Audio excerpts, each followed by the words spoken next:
Il est temps pour nous de commencer notre prochain panel ouvert qui est intitulé « Les accords mini-latéraux au sein de l'architecture sécuritaire transatlantique, un outil efficace de renforcement de l'attente des intérêts des États y participant au sein de l'architecture » ou un accélérateur de la division au sein de la communauté transatlantique. Et ce panel sera modéré par M. Benjamin Boutin, qui est diplômé de Sciences Po Ex, de l'Université Paris-Saclay et de l'École nationale d'administration publique du Québec. Benjamin Boutin est président d'honneur de la Francophonie sans frontières, conseiller stratégique de France-Canada, chercheur associé à l'Institut de prospective et sécurité en Europe et maître de conférences associé à l'Université Lyon 3. Il a travaillé à la représentation permanente de la France auprès de l'Union européenne, au Centre de doctrine d'emploi des forces, à la délégation aux affaires stratégiques, à l'Assemblée nationale de France et du Québec, ainsi qu'à Radio-Canada. Benjamin. Merci beaucoup, Théodora Morosano. Bonjour et bienvenue à cette nouvelle table ronde dans laquelle nous allons poursuivre notre exploration de ce que d'aucuns nomment le mini-latéralisme, alors qui regroupe des mécanismes, des formats, des stratégies, des organisations de coopération, diverses initiatives, en fait des sortes de coalitions parfois d'intérêts entre plusieurs États, une dimension donc moins large que le multilatéralisme, mais à l'heure où ce multilatéralisme est mis en difficulté pour différentes raisons, eh bien, ces mécanismes de coopération plus modestes peuvent apparaître comme une solution pragmatique pour continuer d'avancer sur la voie de la coopération internationale, que ce soit au sein de l'Union européenne ou, par exemple, entre l'Union européenne et le Canada. Alors toutefois, ces mécanismes ne sont pas sans défi et nous avons à notre table 4 personnalités qui représentent 4 nationalités différentes. La France, avec Laurent Borzillo, l'Allemagne, avec monsieur qui est à côté de moi, qui est eurodéputé, Tobias Cremer. Nous avons également la Pologne, avec Thomas Murat, et le Canada, avec Chantal Lavallée.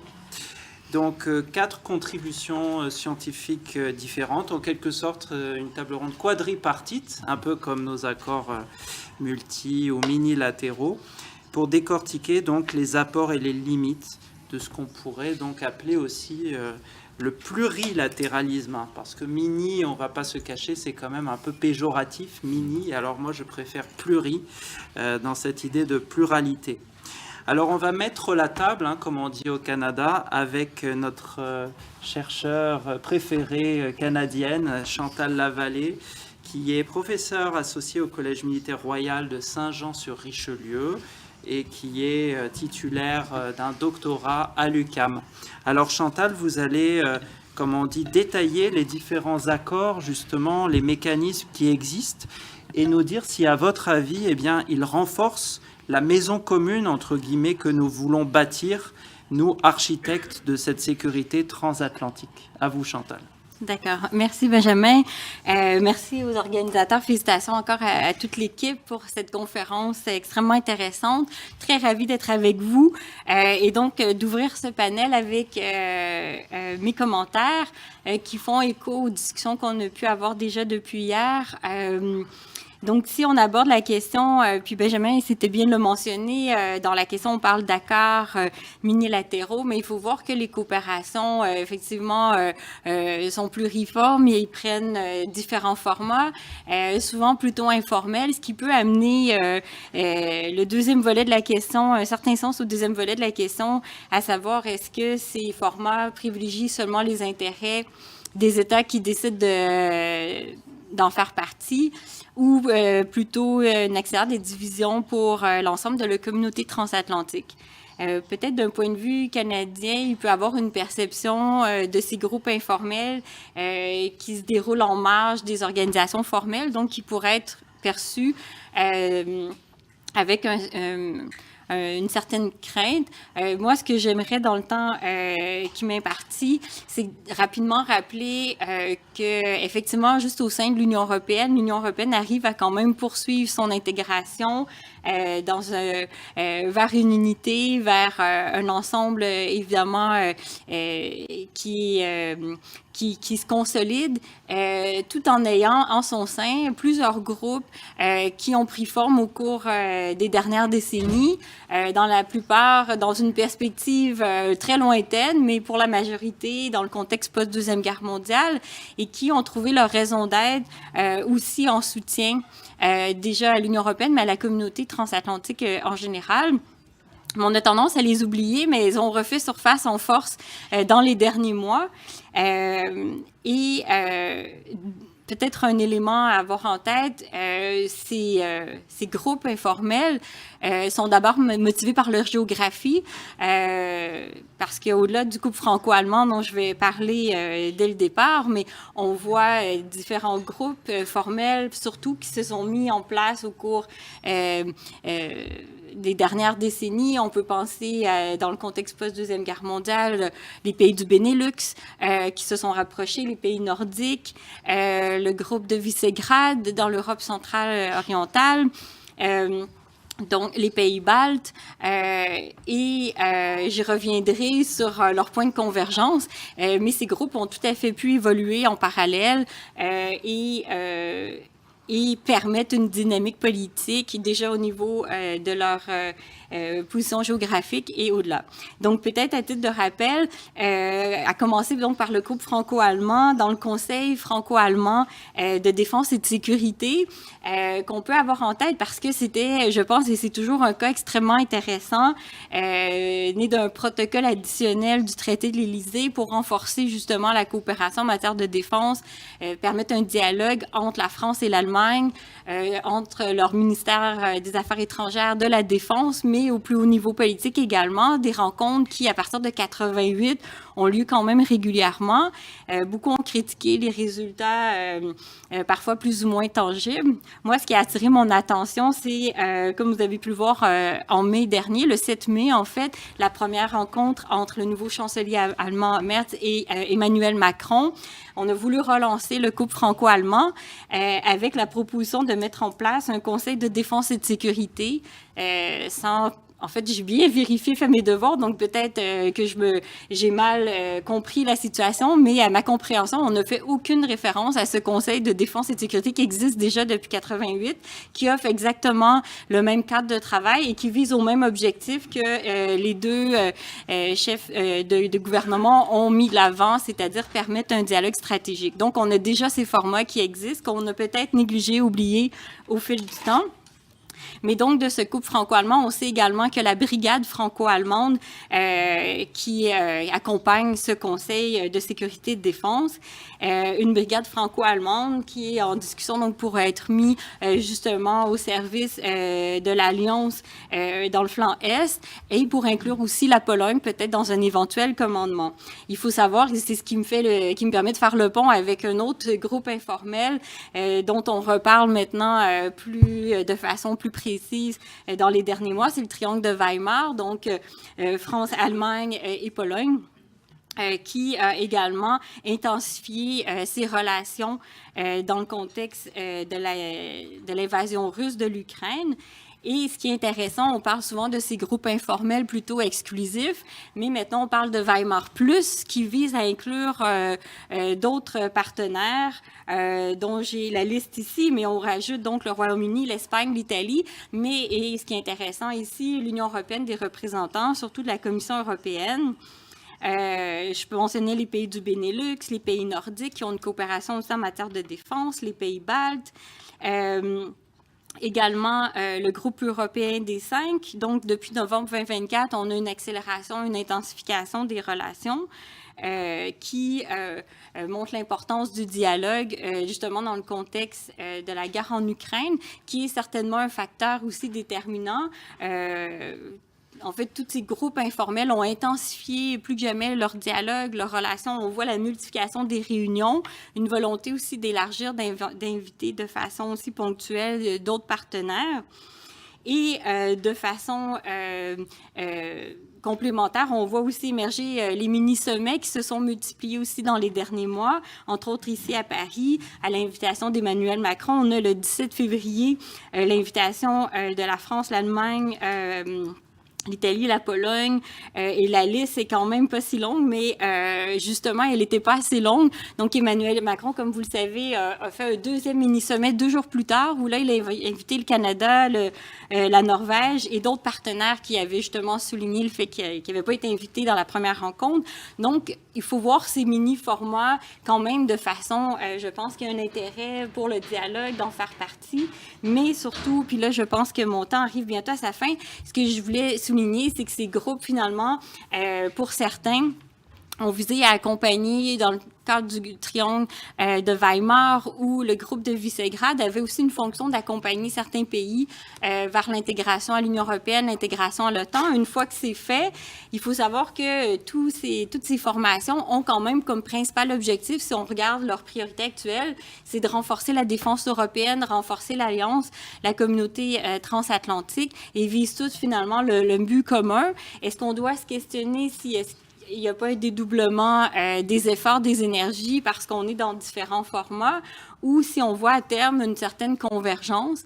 Donc, je pense qu'on a vu avec l'intérêt suscité dans les derniers mois de mobiliser ces groupes plus que jamais dans le contexte actuel, y compris avec le retour à la présidence américaine de Donald Trump, qui met une pression supplémentaire là, sur les Européens, d'utiliser ces forums de discussion pour consolider les positions, arriver à une position une position commune et une influence plus efficace.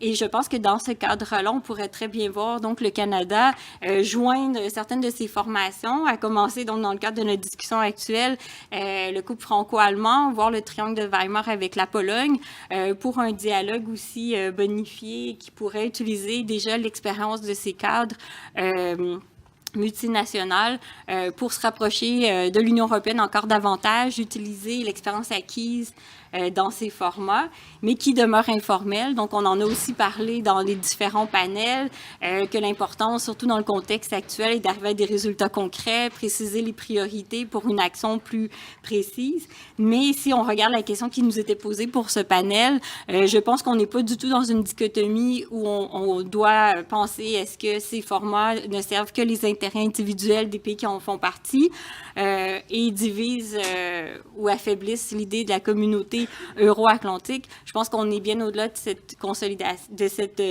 dichotomie, mais de plutôt penser qu'en ce moment, tous ces groupes ont leur rôle à jouer, puis l'idée, c'est la convergence à terme. Puis on a pu voir dans le cadre de l'Union européenne, souvent, ces groupes, ces coalitions ont permis d'arrimer certaines positions, aplanir certaines divergences. Puis, il n'est pas aussi inusité de voir, par exemple, le groupe de Weimar essayer de faire face à certaines positions plus fermes du groupe de Visegrad. Donc, il y a aussi cette capacité peut-être de stabiliser au sein même de l'ensemble euro-atlantique certaines divergences. Donc, c'était peut-être dans ma formule introductive de montrer que oui, il y a ces différents formats, mais qu'on est plutôt à l'heure où tous les occasions, tous les forums de dialogue doivent être utilisés pour permettre de rapprocher les parties et dans ce cas-ci, peut-être d'inclure le Canada et de bénéficier des expériences acquises. Merci. Merci beaucoup Chantal Lavallée pour votre éclairage. Donc on voit qu'il peut y avoir différentes perceptions de ces groupes formels ou informels, différents forums.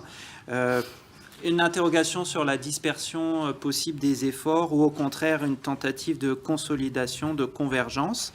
Alors on va voir si votre collègue Laurent Borzillo partage cette vision ou s'il a d'autres éléments à apporter sur ces coopérations. Est-ce qu'elles sont toujours bien perçues, notamment par les États qui en sont exclus? Est-ce que cela peut créer des frictions? Quelle efficacité de ces mécanismes? Et pour rappel, Laurent Borzillo, docteur en sciences politiques et fondateur et secrétaire général du Forum de défense et de stratégie qui nous accueille aujourd'hui. À vous, Laurent. Merci beaucoup, Benjamin. Donc, pour aborder cette question-là, j'ai choisi de faire à partir d'un angle plus général. Donc, c'est un peu en complément de ce que a été présenté par Chantal Lavallée. Avec tout d'abord une réponse à cette question. Donc, est-ce que c'est un outil efficace de renforcement de l'atteinte des intérêts des États qui y participent ou un accélérateur de division au sein de la communauté transatlantique ? En réponse à cette question, je dirais que oui à la première, c'est un outil efficace de renforcement de l'atteinte des intérêts des États, et non à la seconde, c'est-à-dire que ce n'est pas nécessairement un accélérateur de division au sein de la communauté transatlantique. Pour autant, et ça va être encore une fois en complément de ce qu'a dit Chantal Lavallée, les accords mini-latéraux, est-ce que c'est une panacée ? Fondamentalement, non. Ça peut même être contre-productif. Prenez le cas qu'a évoqué Chantal, du partenariat ou couple franco-allemand. En France, on parle souvent de couple. En Allemagne, on utilise plus le terme partenariat, ou même du triangle de Weimar. Dans les faits, c'est pas toujours très bien vu par les autres partenaires. C'est souvent vu comme quelque chose de dirigiste, voire d'exclusif, et de ce fait, c'est plutôt rejeté, alors qu'à la base, l'idée est plutôt de créer un mouvement d'entraînement. Donc, contrairement à ce qu'on pourrait penser, c'est pas vraiment une panacée. Pour autant, c'est un outil nécessaire, un outil d'autant plus nécessaire et qu'il est habituel en fait pour gagner en poids et en influence. Et d'ailleurs, les accords minilatéraux n'ont pas besoin, ça a été mentionné aussi par Chantal, n'ont pas besoin d'être des organisations internationales formelles, pas besoin d'être l'équivalent du Benelux. La plupart des accords minilatéraux, et Chantal l'a évoqué, sont des accords donc sans secrétariat général, sans véritable traité au sens du droit international. C'est plus des accords politiques. Mais en même temps, ces accords minilatéraux sont nécessaires et plus qu'utiles quand vous êtes membre d'enceintes plus grandes où vous voulez avoir du poids. Pensez donc au Bucharest 9, au groupe de Visegrad, pensez au Nordic Baltic 8, pensez à Nordefco, pensez à OCAR, qui là est une organisation. Donc fondamentalement, c'est utilisé et c'est pertinent. Ceci étant dit, qu'est-ce que nous enseigne par rapport à ça le comportement de la France, de l'Allemagne et du Canada par rapport donc à cette question-là et comment ils ont agi ces dernières années de manière générale par rapport aux accords minilatéraux. Concrètement, quand même, quand on regarde les trois pays ont eu tendance régulièrement à ne pas utiliser au mieux cet outil-là. On va commencer d'abord par le cas canadien. Si je prends le cas canadien, vous avez très peu, voire pas du tout d'accords minilatéraux qui ont été créés où il n'y avait pas les États-Unis. Ça a toujours été avec les États-Unis, ce qui est normal aussi vu la géographie, mais les quelques accords où vous n'avez pas les États-Unis, c'est souvent que ce sont les États-Unis qui, au bout d'un moment, se sont retirés. Donc par rapport à ça, il y a traditionnellement, côté canadien, peu d'allant pour des accords minilatéraux sans les États-Unis, ce qui est en train de changer. Ce qui est en train de changer, justement, et on le voit avec la première visite qu'a fait le nouveau Premier ministre Carney, donc qui était d'abord en France, puis après au Royaume-Uni, qui n'est pas allé donc d'abord aux États-Unis. Donc on a une volonté politique maintenant par rapport à ça, mais ça n'a pas toujours été le cas, loin de là. Si je prends maintenant le cas français, on est un peu dans la situation inverse. C'est-à-dire, on a eu, côté français, une surutilisation des accords minilatéraux.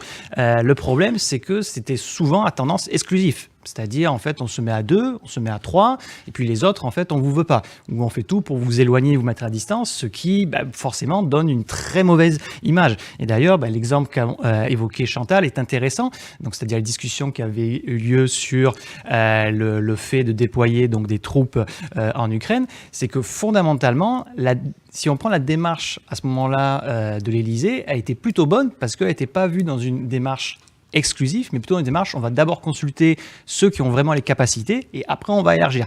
Le problème, c'est que comme la France a une telle mauvaise réputation quand il s'agit d'accords minilatéraux, de suite, ça a été vu comme une tentative d'exclusion. Donc on voit qu'il y a vraiment par rapport à ça, une image négative côté français. Et un autre exemple de l'utilisation parfois négative côté français, c'est qu'on a eu tendance aussi en France à utiliser le mini-latéralisme pour supplanter d'autres institutions. Pensez par exemple à l'IEI, donc l'Initiative européenne d'intervention. Sur l'idée, sur le papier, on peut dire que c'est pertinent a priori. Le problème, c'est que par la plupart des États européens, ça a été perçu plutôt comme une tentative de contourner l'Union européenne, de faire un jouet à la botte de la France pour intervenir en Afrique, ce qui fait que, résultat, loin d'avoir suscité de l'enthousiasme, ça a suscité beaucoup de rejets. Après, certes, avec certains pays européens, surtout d'Europe de l'Est, il y a eu un intérêt assez vif par rapport à ça, mais quand même, il y a eu une image négative de base. Et quand on prend pour finir donc l'exemple allemand, l'exemple allemand du minilatérisme, là encore, si je prends un exemple un peu vieux maintenant, parce que ça a une dizaine d'années, il y a eu aussi des exemples de mauvaise utilisation ou plus particulièrement de tentatives de dilution du minilatéralisme. Pensez au cas de la PESCO. La PESCO, c'est-à-dire le projet de coopération renforcée au sein de l'Union européenne, qui était porté initialement par la France, qui visait justement à créer des mini-coalitions au sein de l'Union européenne pour aller plus loin. Tout a été fait à l'époque par les gouvernements allemands de Mme Merkel pour justement élargir au maximum et en fait, en quelque sorte, diluer l'apport donc, de cet outil-là. Donc, quand on regarde bien, les trois pays ont justement une tendance à faire une utilisation peu efficace. Pour autant, est-ce qu'on peut faire une utilisation efficace des accords minilatéraux ? Bien évidemment. Et en fait, pour cela, ça nécessite plusieurs points. Premièrement, il ne faut pas s'arc-bouter sur une exclusivité. Au contraire, les accords minilatéraux, si on veut vraiment qu'ils fonctionnent, il faut certes le faire en mini-format, mais ne pas hésiter à discuter avec d'autres et ne pas justement fermer la porte à certains qui voudraient venir. Inversement, il ne faut pas non plus tenter de les diluer, mais il faut aussi y participer. Et par rapport à ça, pour ce qui est donc de la partie canadienne, il y a de plus en plus un besoin de s'insérer là-dedans et de s'insérer dans des jeux politiques qui sont plus traditionnels en Europe, ou si vous regardez en Europe, la plupart des États européens participent à plusieurs regroupements pour en fait influencer leur position, que ce soit au sein de l'Union européenne, que ce soit au sein de l'OTAN, ou même dans d'autres instances internationales. Donc à la question, est-ce que c'est une menace pour la cohésion ? Non. Pas nécessairement, mais cela, encore une fois, dépend de comment c'est utilisé. Et pour finir, dans le contexte actuel, ce qui est à retenir, c'est que malheureusement, on n'a plus le choix. Il faut l'utiliser, on a besoin de l'utiliser, mais encore une fois, il ne faut pas s'attendre à ce que ce soit une panacée. Il faut l'utiliser de manière raisonnable, intelligente.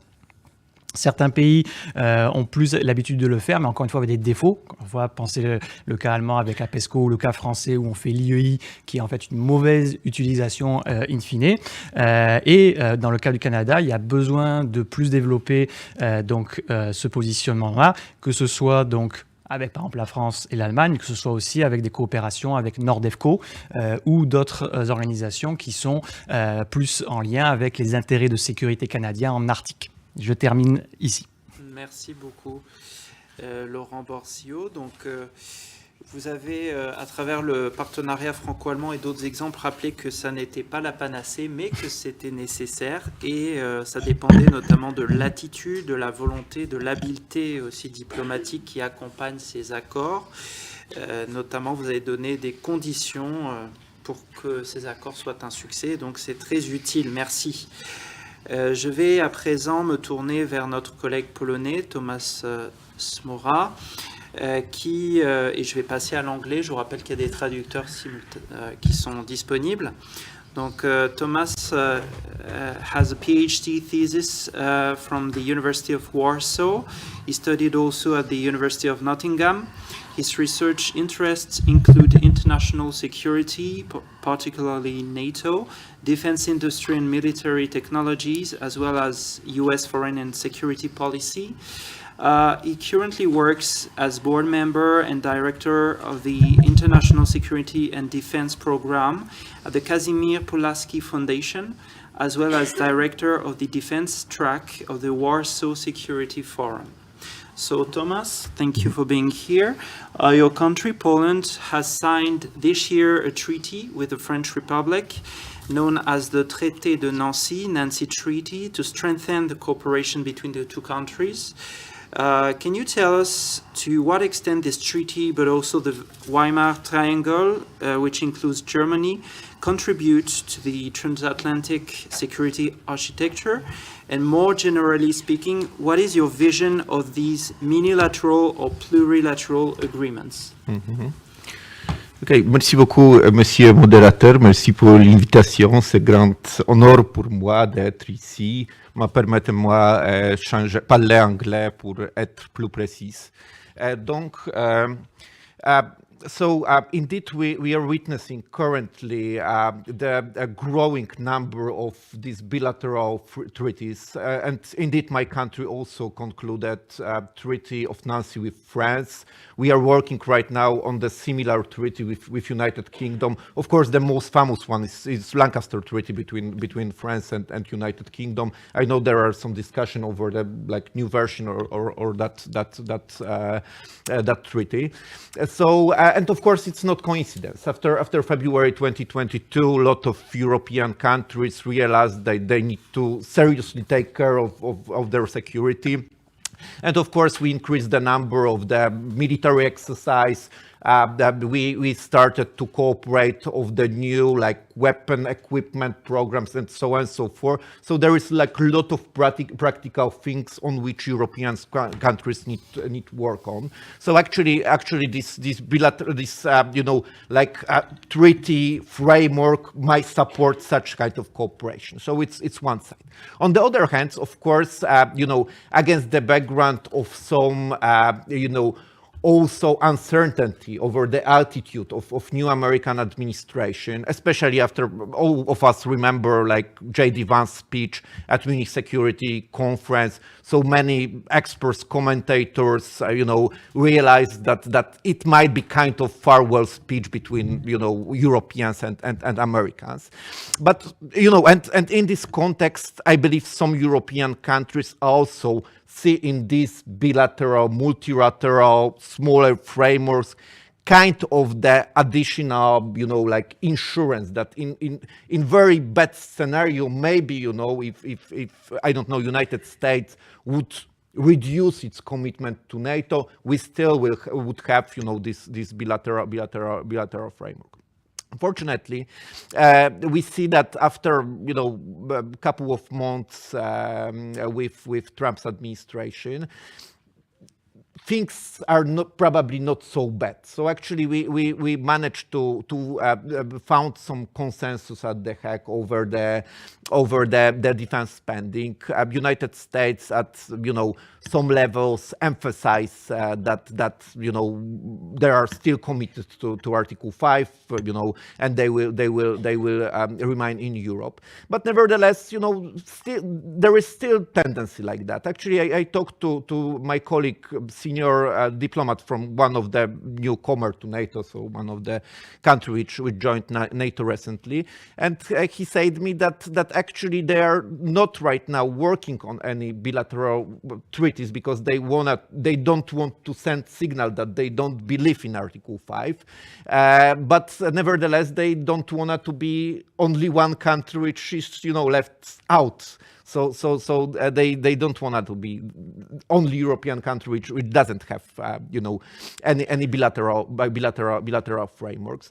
So my point is that definitely we should cooperate in the more narrow groupings over the practical things. As I said, yesterday we had very interesting panel on the defense industry. So there are some very practical things, and I believe that to improve the condition of European industrial base, we should cooperate between European countries over the certain military projects, and treaty framework can help with that.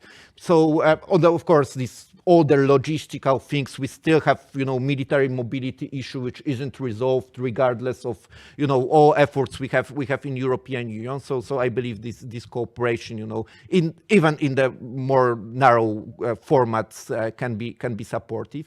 But on the other hand, we should be very careful to not sending the signal that what we do, it's because we don't believe in Article 5, because it's signal also which can be read by our enemies, mainly Russia, that the European countries are not 100% committed to the Article 5. Yeah. Thank you very much. Thank you. Merci beaucoup. Alors, vous nous avez demandé d'être prudents et on va continuer aussi à explorer cette voie avec l'eurodéputé Tobias Cremer, membre de la Commission des Affaires étrangères et de la Commission de la Sécurité et de la Défense du Parlement européen. Donc, Dr. Tobias Cremer is a member of the European Parliament for Germany. He serves on the Committee on Foreign Affairs and the other Committee of Security and Defense.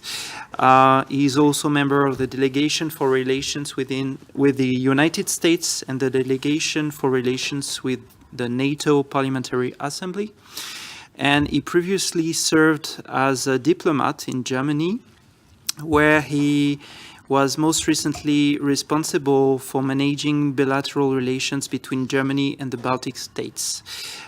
He holds a PhD in politics and international relations from the University of Cambridge. Congratulations. And before he was at Sciences Po Paris, so he has a lot of assets. And Tobias, what the European Parliament can do in concrete terms to strengthen the transatlantic architecture within the EU. How can we move forward to European defense as well? But with regard to our strategic partners, and I am thinking especially about the United Kingdom and also Canada, what type of cooperation is relevant? D'abord, merci encore pour la possibilité de vous adresser ici. Comme vous l'avez dit, c'est bien sûr à Paris, Sciences Po, c'est le plus important dans ma carrière éducative, mais quand même, je vais continuer, comme la dernière fois, en anglais, pour qu'on soit un peu plus précis dans la formulation. Je suis toujours impressionné quand il y a des Canadiens qui vraiment changent entre les deux, français et anglais, mais je ne vais pas essayer pour la première fois ici. Peut-être la prochaine fois. So I continue in English.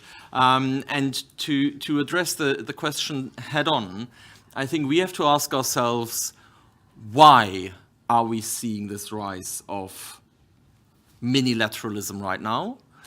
And what is it actually trying to solve?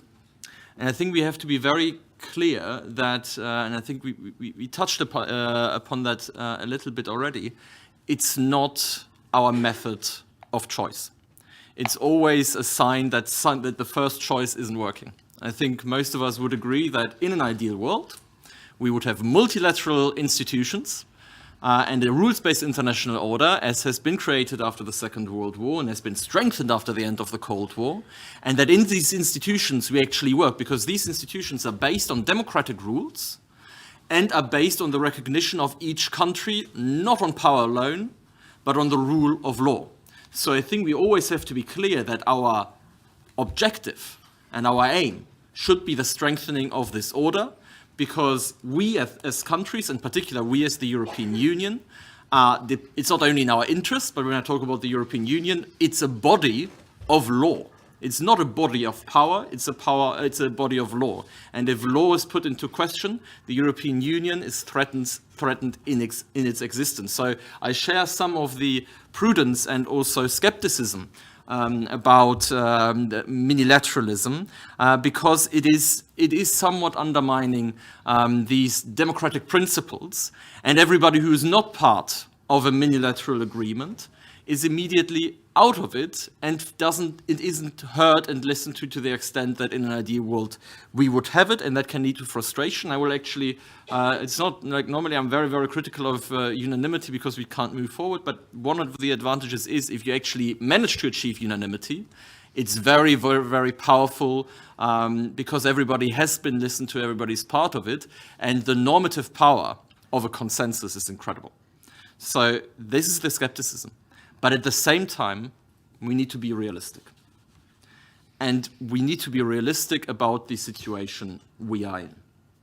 We have this existential threat, and we talked about it yesterday to some extent, of Russia being an existential threat to Europe, of Ukraine needing help, not in some distant future when we can discuss it and get everybody on board, but now. It's not a matter of months or years, it's a matter of days or weeks that they need essential support, and we cannot always wait for Viktor Orban to have his toilet breaks.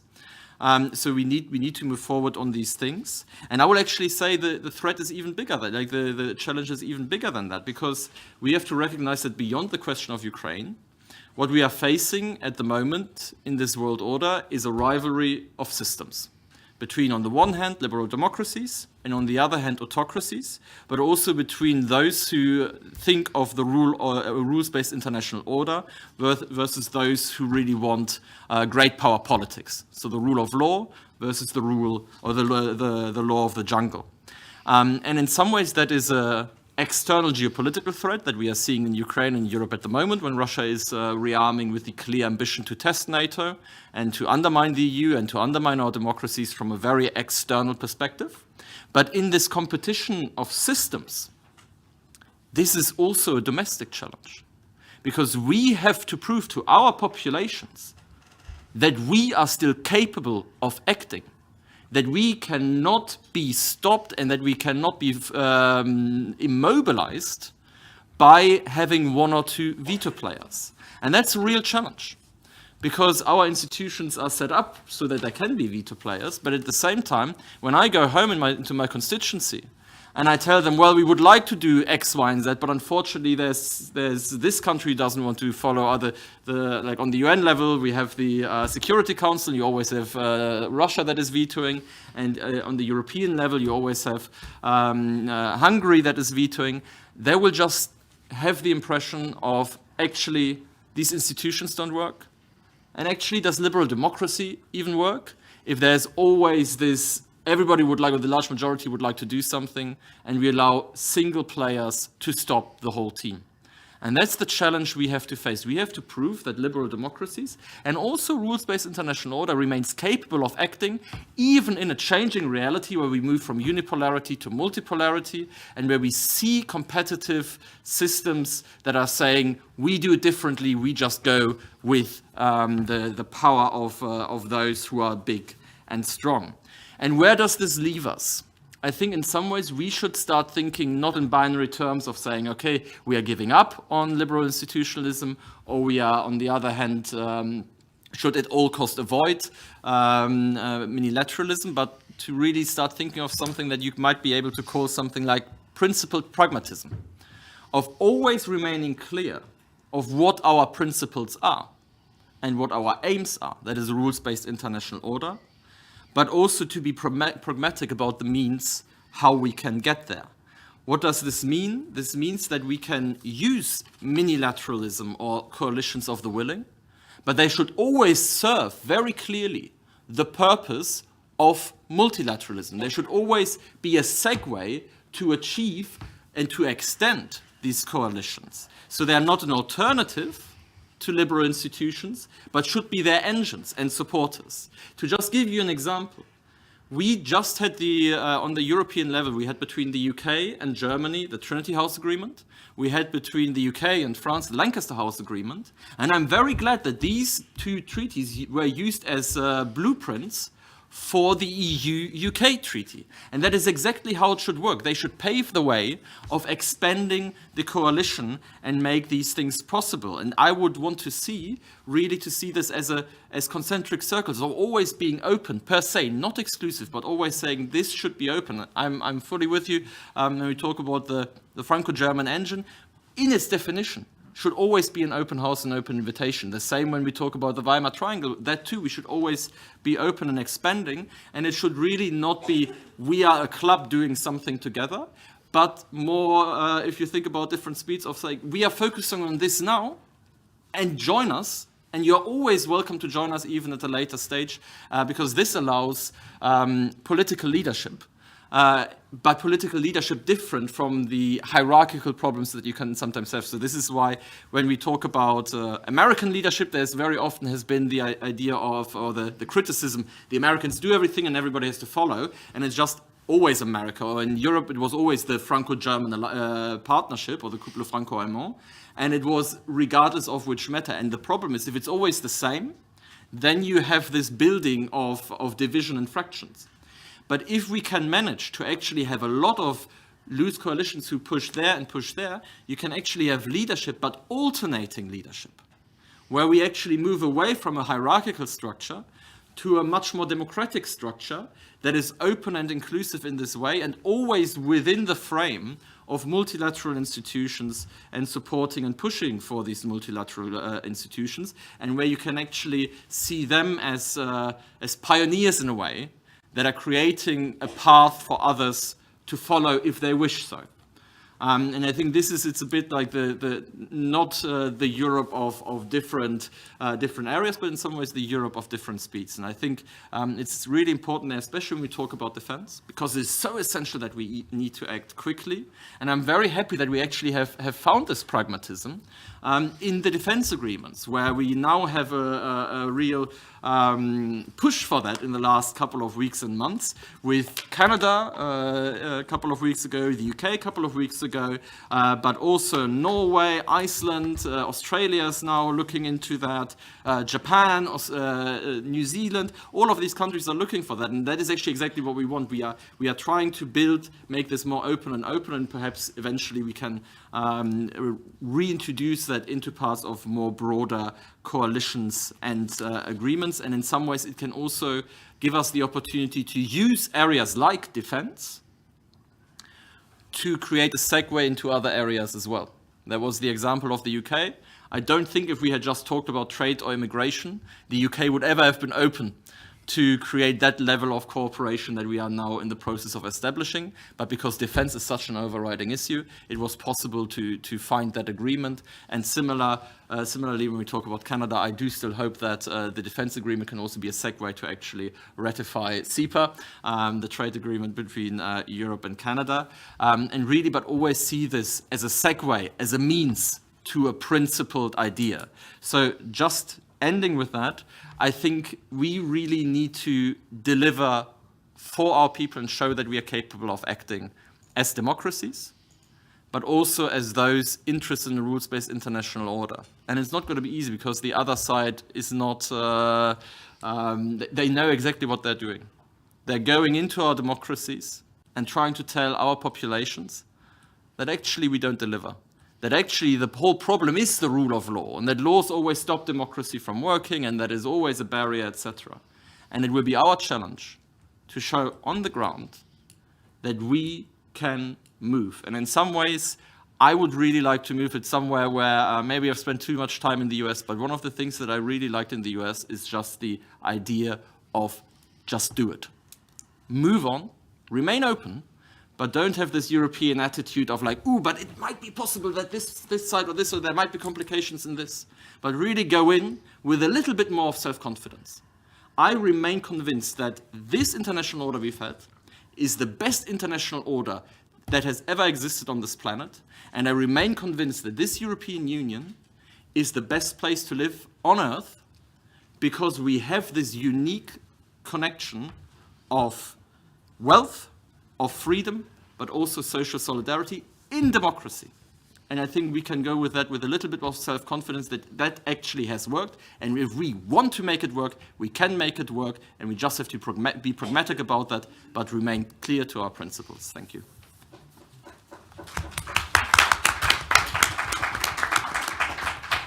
Merci beaucoup. On a des eurodéputés qui sont convaincus et c'est bien d'entendre ça. Je pense que vous avez raison de parler aussi de cercles concentriques. Vous savez, c'est vrai que ces accords mini-latéraux peuvent s'inscrire dans différents cercles concentriques. Au-dessus, il peut y avoir autre chose. Il y a évidemment le multilatéralisme, et puis si le plus large spectre, on peut dire que c'est l'universalisme d'une certaine manière. Vous avez également mentionné le fait que des accords qui pouvaient être mini-latéraux ou bilatéraux, par exemple, on a vu un accord entre la France et le Canada sur la sécurité et la défense qui a été signé par Justin Trudeau et Emmanuel Macron. Et on a vu la semaine dernière le nouveau Premier ministre canadien Mark Carney qui a signé un partenariat de défense avec l'Union européenne. Donc, vous voyez, ça illustre bien votre propos. Alors j'aimerais revenir peut-être aux deux premières interventions pour vous poser une question assez pragmatique en fait. Vous avez dit que beaucoup de ces accords, beaucoup de ces mécanismes étaient de nature informelle et que parfois même il n'y avait pas de secrétariat. Alors quand il n'y a pas de secrétariat, quand il n'y a pas d'organe chargé du suivi, quelle efficacité? Est-ce que parfois il n'y a pas le risque de se perdre dans des discussions qui ne sont pas mises en œuvre sur le terrain? Et c'est un peu ce à quoi nous alertait hier l'ambassadeur du Canada en disant attention, c'est très bien, mais attention aux réunionites, à faire trop de réunions. Il nous faut des objectifs, un agenda et une mise en œuvre. Alors quelles sont vos réflexions par rapport à ça? D'accord, merci pour la question. Après, je pense que c'est le propre puis c'est peut-être la valeur ajoutée de ces groupes, de ces cadres de travail, d'être informels. Peut-être que c'est le format qui plaît pour justement permettre un dialogue ouvert, mais on voit là, donc historiquement, je pense que c'était un cadre de dialogue qui permettait des rapprochements pour après être transposé soit au niveau de l'Union européenne ou dans le cadre transatlantique. Il faut se rappeler que beaucoup de ces groupes, si on prend déjà avec le triangle de Weimar, où il y avait l'idée d'accompagner la Pologne vers son intégration à l'Union européenne et à l'OTAN, et même avec le groupe de Visegrad, collectivement s'entraider pour faire la même chose. Donc, c'était un cadre de travail, un cadre de dialogue. Ce qu'on voit, c'est que depuis la guerre en Ukraine, il y a une accélération de l'histoire. On veut vite quand même passer à l'action. Donc, on voit quand même si ces groupes demeurent informels, il y a quand même des objectifs visés, soit de savoir si un accord est trouvé pour l'Ukraine, comment l'intervention, entre autres avec les Français et les Britanniques, pourrait prendre forme. Donc, il y avait quand même des objectifs dans la discussion, mais je pense que le cadre informel vise peut-être à créer un cadre qui est pas... on n'est pas dans le cadre de l'Union européenne. Le but, c'est pas d'arriver à une décision, à une nouvelle réglementation, mais de faire converger des positions qui vont atteindre l'objectif plus grand de la défense. Dans plusieurs des cas de la défense européenne, trouver comment... puis je pense qu'on revient quand même à cette idée des cercles concentriques où rapidement dans l'Union européenne, on a vu que certains États avaient plus les moyens ou l'intérêt, une capacité de progresser sur certains dossiers, mais d'être rejoints par d'autres. Puis pour donner un autre exemple, on parlait des accords de Leicester, mais on peut rappeler les accords de Saint-Malo qui avaient été donc franco-britanniques sur le lancement d'une défense européenne qui a été récupérée avec beaucoup d'intelligence par justement la présidence allemande qui suivait au 1er janvier, qui en a fait dans les accords de Cologne, donc ce qui est devenu la PSDC, mais à l'époque la politique européenne de sécurité et de défense. Donc, il ne faut pas voir ces groupes informels comme des groupes qui sont inefficaces, mais qui vont permettre, dans le cadre franco-britannique, on est sur un partenariat établi, mais qui sont plutôt des tremplins, des leviers stratégiques. On peut prendre différentes formulations, mais qui ont souvent permis d'aplanir des différends, de trouver un terrain commun. Donc, parfois, l'informel aide. Puis surtout, on a vu les mini-sommets qui ont eu lieu dans les derniers mois. Donc, ça peut devenir des tremplins pour une action après dans des cadres établis plus formels comme l'Union européenne ou l'OTAN. C'est ça, donc il y a une souplesse, on comprend qu'il y a une souplesse, il y a moins de bureaucratie, mais le revers de la médaille, c'est qu'il n'y a pas d'administration qui effectue forcément un suivi, ou alors ça dépend de l'administration peut-être présidentielle en France ou autre. Laurent, Borzillo, quelle est votre vision de suivi des mécanismes parce qu'il y a aussi des groupes comme ça informels qui sont un peu en sommeil ou qui ne fonctionnent pas très bien. Donc, De manière très simple, je dirais que tout dépend de la volonté politique. Puisque par rapport à ce qui a été dit, en fait, pour prendre le terme de réunionite, la réunionite touche aussi bien des groupes informels que des groupes formels. Vous pouvez avoir un groupe formel avec un secrétariat qui enchaîne réunion sur réunion, mais qui dans les faits ne produit rien. C'est pas parce qu'il y a un ordre du jour, qu'il y a un agenda que ça avance véritablement. Surtout si les réunions, au final, ont lieu une fois par an, où les personnes passent plus de temps à refaire connaissance véritablement. Donc, il n'y a pas d'automaticité. C'est surtout une question de volonté politique, puisqu'on l'a évoqué. Enfin, Chantal l'a évoqué tout à l'heure. Ça fait presque maintenant, donc, ça va faire bientôt presque 40 ans qu'il existe un secrétariat franco-allemand de la défense sécurité. Est-ce que pour autant il est très actif? Non. Donc pourtant officiellement il existe. Inversement, ça fait donc à peu près une quinzaine d'années qu'on a le traité de Lancaster House. Il n'y a pas de secrétariat véritable et pourtant ça fonctionne très bien. Donc il n'y a pas de règle comme quoi si vous avez un secrétariat ça va mieux fonctionner. Ça peut aussi être au contraire un endormissement plus qu'autre chose. Donc tout dépend de la volonté politique de manière générale. Alors merci. Concernant le triangle de Weimar, Thomas, do you think this triangle should be open to other countries? Would it keep its relevance, if so, and efficacy, or would it be diluted? And can we imagine other kind of triangles with Canada, maybe the triangle of Ottawa or something like that? Or maybe not a triangle, because Sure. it would be a losange, another kind of polygon, pentagon, hexagon, octagon. I think it's technically possible. Even if you take a look at this panel, actually we have like French, Polish, and Canadians, so somewhere over there. So actually, if this seminar, in this seminar is possible, I believe also in the real life. But it's joking. Of course, Weimar Triangle. I have personally quite high hopes over the Weimar Triangle cooperation. I think it's quite smart format because it's combined representation of the three big macro region in European Union. You know, Poland to some extent humble represents Central Eastern Europe. France has its southern flank, feeling that Germany represents northern side of the European Union. So actually, probably if you manage to strike some consensus in Weimar Triangle, there is high chance that it would be accepted by wider European Union. So I think to test some ideas, Weimar Triangle might be quite good framework.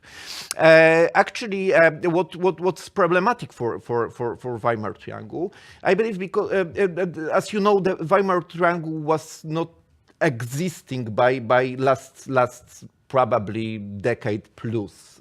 So actually, it's because it's dependent on the condition of the relations between states. And as you know, we had previously a little bit more conservative government, so probably we are sometimes not at the same page with, for example, Paris. After that, there was some struggles between Paris and Berlin. So actually, we are taken hostage of the condition of the relations between free capitals. And actually we had some experience, for the format which were mentioned before, like V4. So as you might imagine, right now also our political relations are not perfect within V4 because, my government is absolutely pro-Ukrainian, more pro-American. Current government in Hungary is a little bit more different, Slovakia as well. But nevertheless, there exists some cooperation on the level below the high political level. We've got something which is called V4 Fund. So actually this fund, it was of course established on the political level, but it supports cooperation on the people-to-people level. So cooperation between universities, between think tanks, like exchange of the scientists, think tankers, and so on and so forth. So even if our relations right now with Hungary, for example, are very weak, on the political level, we still have some contacts with the Hungarian colleagues on the lower level, and I think we lack it with Weimar Triangle. So we have, of course, a very high level declaration right now on the partnership, friendship. But I'm afraid that if there will be some political change, of course, big elephant in the room, it's the result of the election in France, probably in next couple of years. So we will see how it looks after that. But nevertheless, this is a time to build this, people-to-people framework right now. And we start from the very low level. Actually, I had some conversation just before this panel that, for example, my country is sending to the military university in United States, like I believe hundreds or thousands military officers, you know. So actually almost every, you know, like colonel in Poland finished course at the West Point or wherever, yeah? But when it comes to France, I know that, you know, for this year, for the first time, we had one Polish officer, you know? So actually, this is the level of cooperation we have, you know, right now in the Weimar format. So yeah, the Treaty of Nancy, it's perfect. We should have similar treaty, you know, with Germany, maybe in the wider Weimar format, but let's build on that, you know, this practical level cooperation. Thank you. Thank you. Dernière question avant d'ouvrir la parole à la salle. Tobias, we know that the big organizations like NATO and the EU offer as well possibility to cooperate in a more little scale, like the structured permanent cooperation in the EU.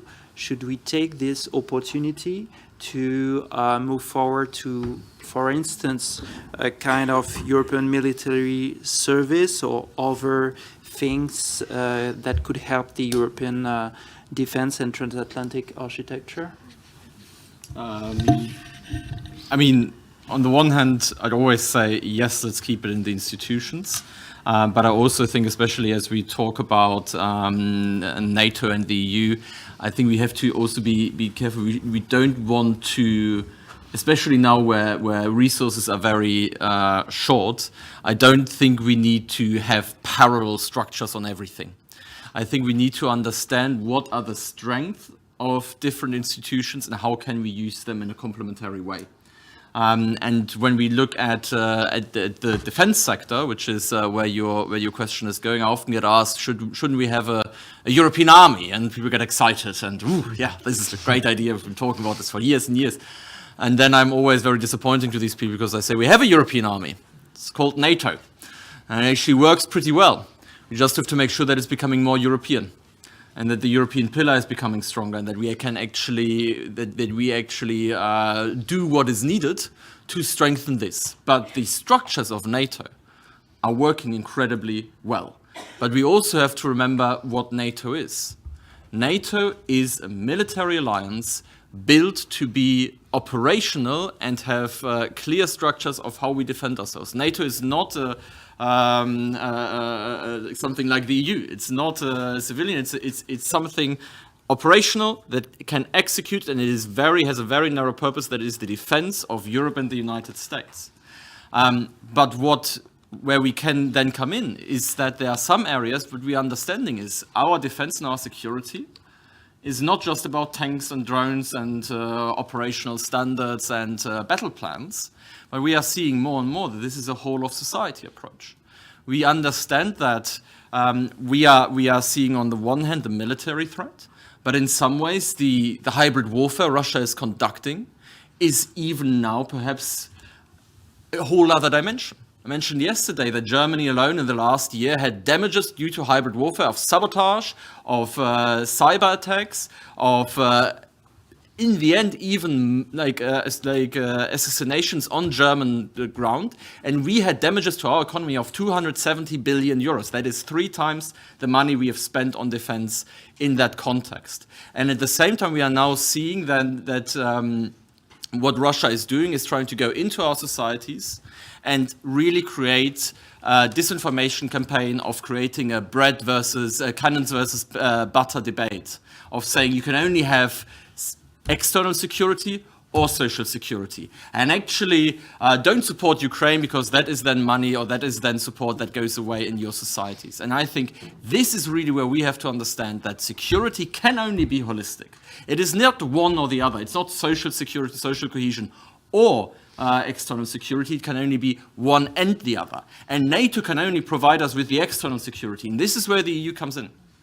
Because the EU can, on the one hand, really provide us with the industrial base, but it can also show that defense is more than that. It can help us finance defense in a sustainable way, we all know that the amount of money we need to invest in defense right now is far beyond what our normal annual budgets can do. This is why I'm very glad that in Germany we have opened the debt brake and we are now saying, okay, we need to invest in that. But I'm also really, really glad that in Germany we have put the clear signal that we have connected that with a 500 billion euro defense investment plan that really shows it is not just tanks and drones, it is investment into infrastructure, into schools, etc., because it shows the two are together. And we have to, in the European Union, have something move in a similar direction where we need to embed investment in defense into a broader investment strategy, into our economic resilience, but also in our social resilience. And that is really where the EU can come in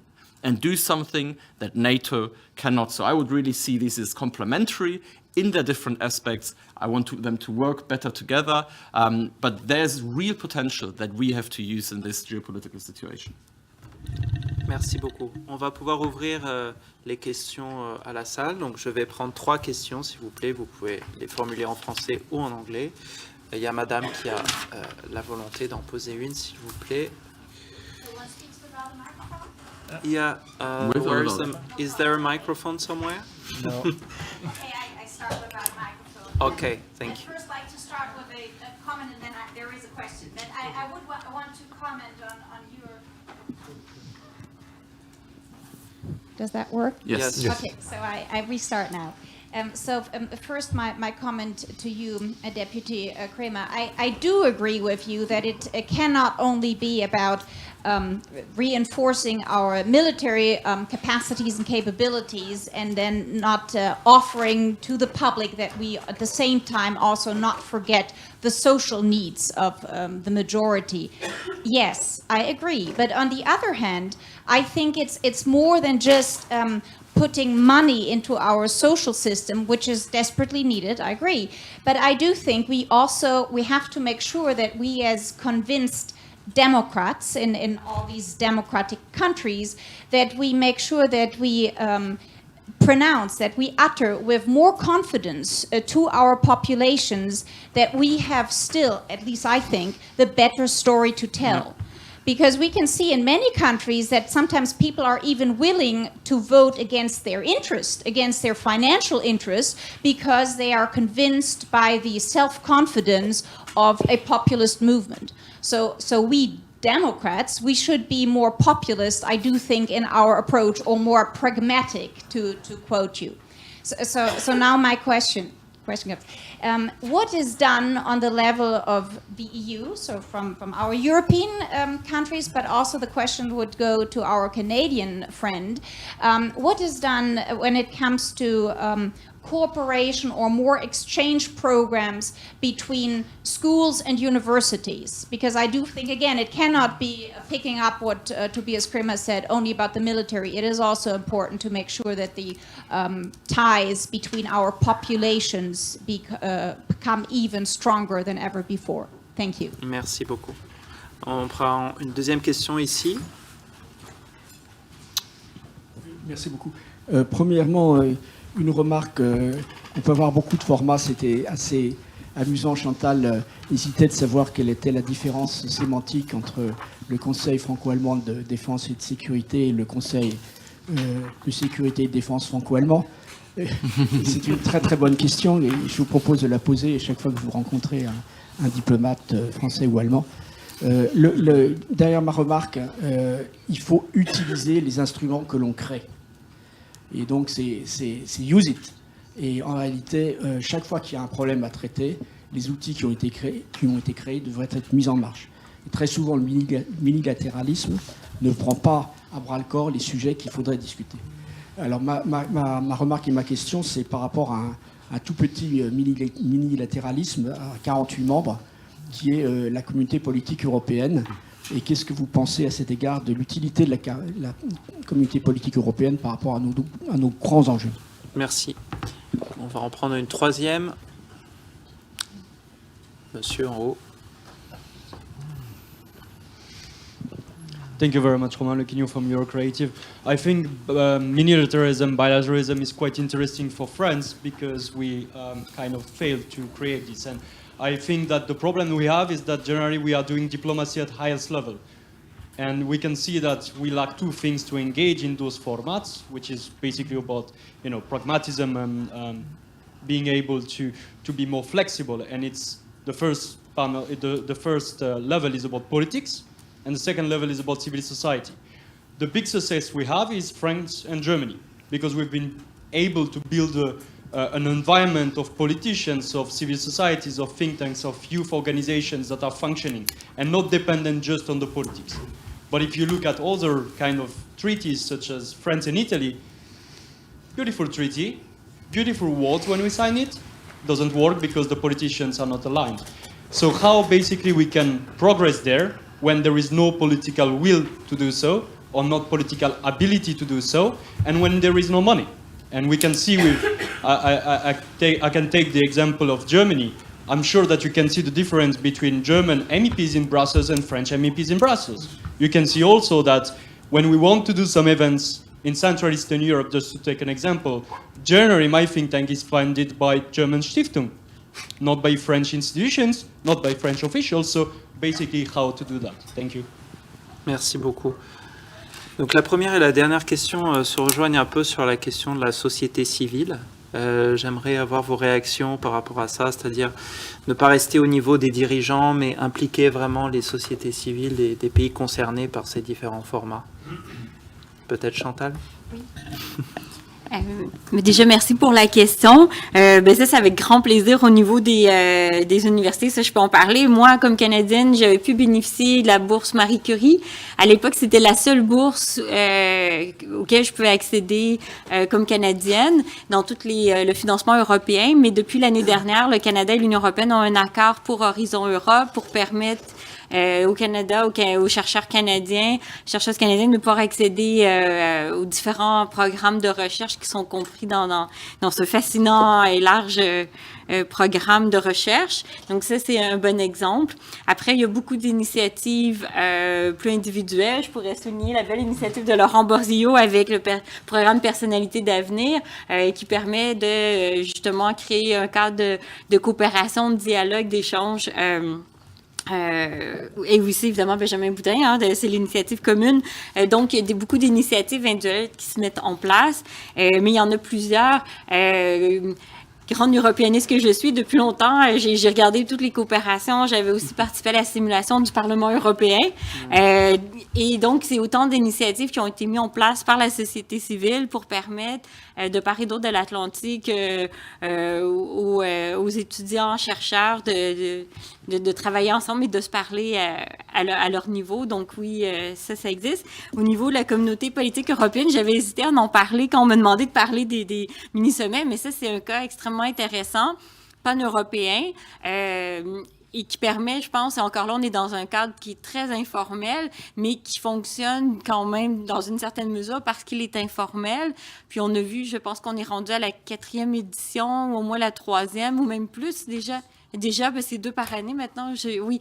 Mais on voit que c'est un cadre qui a permis aussi des rencontres en amont quand il y avait la situation au Karabakh, ou d'inviter, en fait, de permettre, et encore là où il y avait la France et l'Allemagne qui permettaient des rencontres en marge de cette communauté. Je pense que c'est une autre initiative qui semble répondre à un autre besoin. On parlait de groupes, de clubs, de petits groupes. Là, ici, on a un club qui est très inclusif. On a presque toute l'Europe qui permet un dialogue qui, de toute évidence, n'est pas présent dans d'autres formats. Donc, peut-être encore là, on répond à un besoin. Donc, je pense qu'on a là une autre... et qui a son utilité dans la mesure où les représentants des États répondent présents. Chaque année, même plusieurs fois par année, vont aux rencontres. Donc, il y a un intérêt, de toute évidence, des États. Merci. On peut aussi rappeler que le triangle de Weimar, donc comme ça a été dit, a un volet, une composante universitaire, échange, société civile, et que certaines coopérations bilatérales peuvent inspirer des coopérations multilatérales. Je pense ici à l'Office franco-québécois pour la jeunesse, voilà, qui relie les deux sociétés civiles, ou bien sûr l'Office franco-allemand. Donc voilà, je sais qu'il y a un représentant de la délégation générale du Québec. Donc ce sont 2 offices qui ont vraiment rapprocher nos jeunesses grâce à des mobilités croisées, des stages, des expériences académiques d'engagement citoyen et autres. Donc ça aide beaucoup. Mais évidemment, ça n'est pas le cas avec tous les pays. Donc encore une fois, Laurent Borzillo disait volonté politique. C'est quand il y a une volonté politique de coopérer que ça se met en place. Alors justement, il y a monsieur devant demandé à utiliser les instruments que l'on crée en les recentrant sur les sujets essentiels. Laurent Borzillo, d'un autre côté, évidemment, les besoins, ils évoluent. Et est-ce qu'il ne faudrait pas aussi des fois avoir le courage de fermer certaines structures qui sont peut-être obsolètes et d'ailleurs, ça créerait des économies budgétaires, ce qui n'est pas non plus négligeable à l'heure actuelle. Ok, c'est terrain glissant là que tu m'entraînes. Où sont les économies à faire? On se demande tous. Alors, honnêtement, quand il s'agit de coopération internationale, c'est plus que difficile. C'est plus que difficile pour une simple raison qu'on est sur du symbolique. On est sur du symbolique. Prenez le cas... je veux dire, en ayant travaillé beaucoup dessus, en étant pour. Prenez le cas de la brigade franco-allemande ou des groupements tactiques de l'Union européenne. On les a jamais utilisés, ce qui fait, ou du moins utilisés de manière complète, ce qui fait qu'il y a toujours eu des débats pour les supprimer. Ça pourrait avoir du sens, d'une certaine manière, il faut être réaliste. Pour autant, la charge symbolique de la suppression serait catastrophique. Donc, ce qui fait que ce qu'il faut, c'est plutôt faire évoluer que supprimer, parce que malheureusement, si on supprime, même si c'est fait dans de bonnes intentions, ces instruments-là aussi ont une connotation symbolique et on ne peut pas les balayer comme ça, ou alors il faut vraiment qu'elles soient immédiatement remplacées par autre chose qui fait que ça ne puisse pas être interprété comme « Ah ben oui, en fait, telle instance a été supprimée parce que justement, il y a un désaccord, etc. » Donc c'est très difficile à ce niveau-là de le faire. Et un exemple sur le fait que ce soit très difficile, prenez le cas au niveau juste national. Vous avez eu un débat en France il y a quelque temps sur la suppression de certains comités que, je crois, le ministre à l'époque en charge appelait le comité Théodule. Ça a été extrêmement compliqué. Donc, imaginez à l'international, compte tenu de la charge symbolique qu'on peut avoir. Donc là, c'est encore plus difficile, de manière générale. Merci. Est-ce que vous voulez réagir à d'autres points qui ont été évoqués?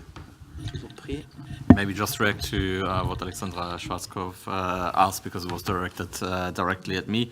And I think you're completely right. I think and I see that in my own biography, like what these institutions and what the civil society part of things means. I mean, like I grew up in an industrial city in Germany.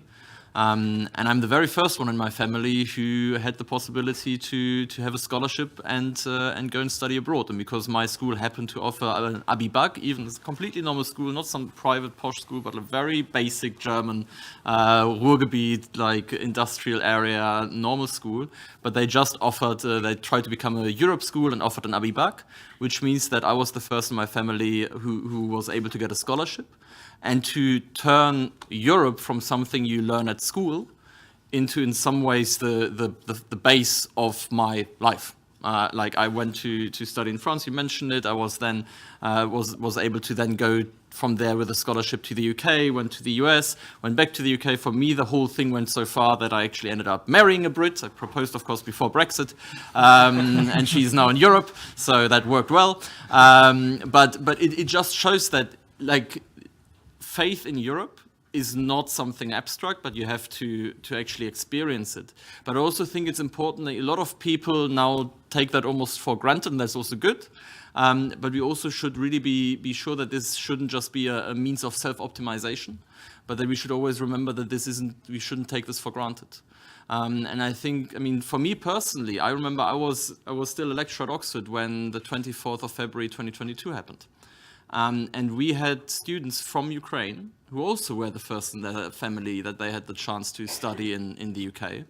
And some of them gave up their scholarship to go back to Ukraine because they wanted to fight for this Europe. And that was for me the moment where I also felt like I can't just sit in my very comfy ivory tower study chamber, but I wanted to do something. And I think we need much more of this sense of this isn't like Europe is far away and other people should do something about it and it should be even better. But we have to do a little bit more like, I always think of JFK. Don't ask what your country can do for you, but what you can do for your country. We should do the same thing for Europe. Europe isn't abstract. It's like, it's our Europe, it's your Europe, you can change it. Every one of us can change and shape it. And that is actually something where I really think it's really useful to look into a country like Ukraine. It's really useful to look into a country like Georgia, where people are risking their lives to live in the way we do, to have this freedom. And it must remind us of something, that this is actually something, I fully agree with you, it's something to be proud of, and it's something worth defending. And I also remind us, like, why is Putin seeing us as a threat? Well, everybody's talking about, oh, Putin is scared of us. He's not scared of NATO. Actually, Putin thinks NATO is weak, and that's actually part of the problem. He's not scared enough of NATO. But what Putin is scared of is successful, free, and democratic societies. Because these societies undermine the lies that his rule is based upon. Because his rule is based on telling the Russian people that democracy and freedom is only something for Western Europeans. It's weird, it doesn't work with the Russian population. And then all of a sudden you see the Baltic countries, which honestly I think are one of the biggest success stories of the last century, that were part of the Soviet Union. And now I say that as a German, if I go to Estonia, it feels like I'm moving into the future. Like the level of digitization, some of the countries with the best quality of life. And Russia is seeing that as well. And this is why Ukrainians are fighting for that. And this was the same reason why Belarusians were going on the streets for that. And this is the point where Putin really started to panic. This is, I think, why he attacked Ukraine. He saw that if Belarus falls, if the Belarusians are fighting for their freedom, then ultimately also Russians will ask the same question. So the first step was that he went into Belarus and went with his tanks against the demonstrators, and then he wanted to go against Ukraine to stop it from becoming a successful democracy, and I don't think he will stop there. For him, the Baltic countries and even countries like Poland, they are the threat. They are a threat to his existence by virtue of their success as liberal democracies. And honestly, that is something I am proud of these societies. It's not for no reasons that people in Georgia are going to the streets for over a year now, every day and night, demonstrating against an ever more autocratic regime. That's the reason why people in Ukraine are risking their lives. It's not for nothing, but it's because they believe in the values that we live. And I think we can take a little bit of their faith and their courage and their confidence in our system and our rules. And I fully agree with you, and we should be much more open about it. It's our Europe, and we should be proud of it. Merci. Merci de le rappeler. Merci de le rappeler. De rappeler aussi le rôle de la Pologne, un rôle montant dans la défense du continent européen. On a le temps, je crois, pour encore 2 questions, donc profitez-en. Continuons le débat avant de clore cette table ronde.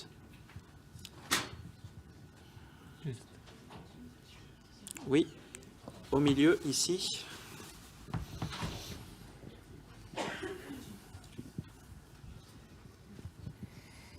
Bonjour. Florian Galéry, docteur en histoire contemporaine. Vous avez parlé des accords de Lancaster House, du traité de 82, du sommet de Somalo. Et en fait, on voit sur ces 2 traités qu'il y a un plafond de verre entre les Français et les Britanniques. C'est la relation transatlantique, le rapport à l'indépendance et à l'autonomie que se font ces 2 pays. En fait, est-ce que finalement, mais ça renvoie un peu aux autres questions, le problème majeur, c'est nos rapports culturels, en fait, à l'indépendance, à l'autonomie, à ce qu'on est prêt à donner à l'Union européenne et à l'identité européenne en tant qu'État. Et d'ailleurs, je voudrais saluer l'Allemagne, qui, elle, en fait, a fait cet effort de rompre certains problèmes culturels qu'elle pouvait avoir vis-à-vis de cette solidarité européenne avec la dette et avec la capacité d'engager des forces à l'extérieur de son pays. Voilà, je vous remercie. Merci. Une autre intervention en haut à droite.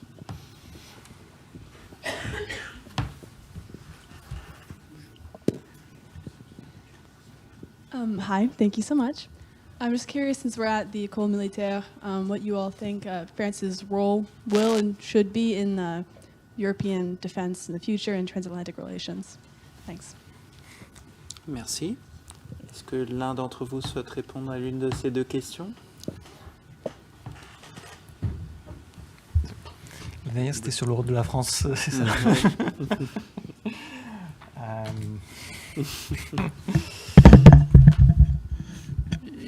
Je vais juste me permettre de rebondir sur la question, une question précédente, mais aussi à répondre à cette dernière. Pour ce qui est de du rôle de la France à venir dans le développement de la défense européenne, je dirais que tout dépend aussi des futures élections, puisque il y a un gouvernement actuel qui est quand même extrêmement fragile, côté français, qui peut tomber à tout moment. En cas de nouvelles élections, on pourra avoir de nouvelles élections avec une dissolution d'ici 3 jours.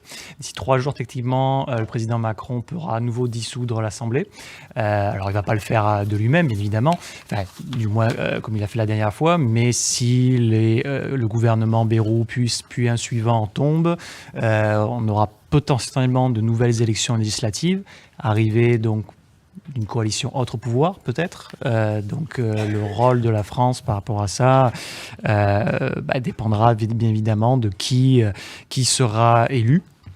Donc c'est assez fragile, malheureusement, politiquement parlant, parce que tout dépend des résultats à venir, puisque on a ce que certains appellent une tripartisation donc en France. Donc tant qu'on n'aura pas une vue très claire par rapport à ça, sachant en plus qu'il y a maintenant un projet qui est remis sur la table de proportionnel. Alors c'est pas forcément une mauvaise chose en soi, mais donc compte tenu de cela, c'est très difficile de savoir quel pourrait être le rôle à venir de la France, parce que politiquement c'est extrêmement instable. J'aimerais juste rebondir quand même sur la question qui avait été posée par rapport à comment renforcer les liens entre les sociétés. J'avoue, je suis un peu biaisé par rapport à cela, mais il y a quand même pas mal d'initiatives qui sont menées. Chantal a eu la gentillesse d'évoquer le programme dans lequel elle est mentor. On peut citer aussi Eurodéfense France, Eurodéfense Deutschland, l'Association française pour la communauté atlantique. Donc il y a pas mal d'organisations qui travaillent déjà là-dedans. Le problème aussi quand même, je dirais, c'est qu'il ne faut pas non plus trop être idéaliste. Monsieur Tobias Cremer a mentionné Erasmus. Erasmus, donc maintenant, a plus de 20 ans. Ça n'empêche pas que, en sein même de l'Union européenne, on a des difficultés entre certains pays. Ce qui montre bien que même avec un programme qui a été extrêmement, qui a été rempli de succès, on a quand même énormément de difficultés, malgré le fait que je crois que c'était 2 millions qui ont participé récemment, au final à ce programme-là, sans même compter ceux qui n'étaient même pas dans des programmes Erasmus, mais qui sont allés à l'étranger. Donc vous voyez que c'est pas une solution idéale à tout, du moins pas suffisante en soi. Peut-être quand même par rapport à ça, je dirais que pour ajouter, peut-être ce qu'il faudrait plus développer, c'est surtout pour la partie française, parce qu'on a moins l'habitude en France, c'est les programmes que font plus allemands, américains ou britanniques, c'est-à-dire des programmes justement pour jeunes professionnels, où les gens échangent, se voient régulièrement. Ça, c'est quelque chose que la France a rarement fait jusqu'à maintenant, et c'est vraiment par ces modèles-là qu'on peut renforcer des liens, plus encore une fois, à mon sens, donc je reconnais que là-dessus je suis biaisé, à mon sens, c'est plus à travers ces modèles-là qu'on peut renforcer des liens entre des individus qui commencent leur carrière professionnelle ou qui sont au tout début de leur carrière professionnelle, plutôt que uniquement par des échanges au niveau des études. C'est nécessaire, bien évidemment, mais il faut compléter au-delà. Et ça, les Français ont un train de retard par rapport à d'autres pays qui sont en train de rattraper petit à petit, mais c'est peut-être par là qu'on va pouvoir réussir et qu'on pourra aussi renforcer les liens à nouveau en français, par exemple, avec les Américains, puisque même si actuellement on a une administration trumpiste, on aura toujours besoin quand même des Américains. Donc je tiens quand même aussi à souligner, et je leur souhaite une bonne fête nationale, que c'est leur fête nationale aujourd'hui, donc le 4 juillet, et on aura besoin, quoi qu'il arrive, des Américains, même si actuellement il faut qu'on anticipe le fait de pouvoir se passer des Américains. Donc on est obligé de penser les deux à la fois. Justement, on remercie les Américains présents dans cette salle. Merci d'être toujours attachés au multilatéralisme. Et la porte reste ouverte, bien entendu, quelle que soit la couleur à Washington. En tout cas, la question de monsieur aussi était intéressante parce qu'elle questionnait notre rapport à l'indépendance. Qu'est-ce qu'une société est prête à donner pour défendre son indépendance? On sait que comme la liberté, celle-ci n'est jamais vraiment acquise et qu'il faut investir pour son indépendance. C'est ce que fait la Pologne, justement. How can Poland inspire other countries to defend their independence? So actually, I would say you should ask my grandmother or grandfather who survived, Second World War, and after that 50 years of communism. So actually, they would better in saying that. But actually, for us, it's history which is best teacher. So as you know, during the mid-war period, Poland was not able to fight against, simultaneous hostile campaign of the two neighbors, and we lost our independence for the next 50 years. So actually, it was point of my foreign minister, Radek Sikorski, who said that we right now are spending almost 5% of GDP, but, having this experience from the past, we are ready to spend 10% of GDP if necessary, because, for us, it's always better, you can, how he said, you can pay money for your own army or for your enemy army if they occupy your country. So it's usually economically better to pay for your army because it's cheaper.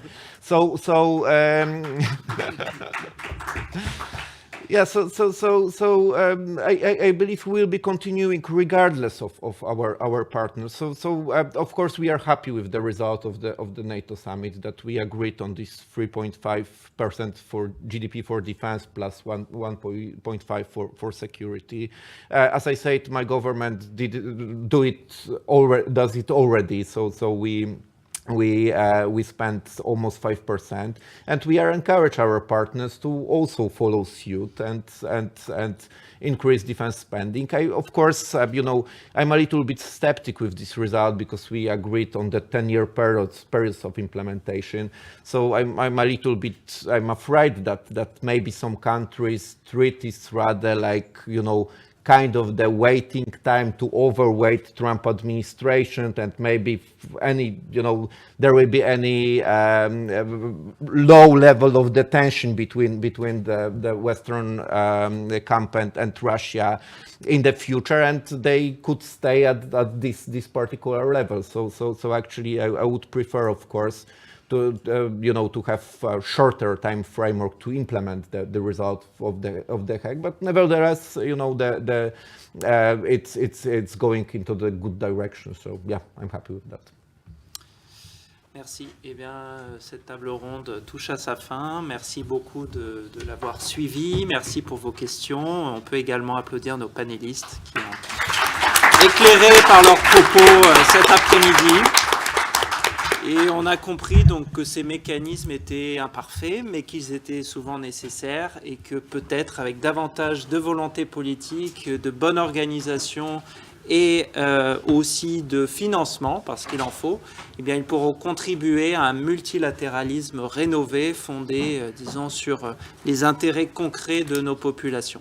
Donc il y a actuellement une pause, on vous invite à prendre cette pause et on vous invite ensuite à la future table ronde, panel, sur les scénarios à venir pour l'Ukraine et comment l'architecture de sécurité de l'Europe devrait s'adapter à ces scénarios. Merci.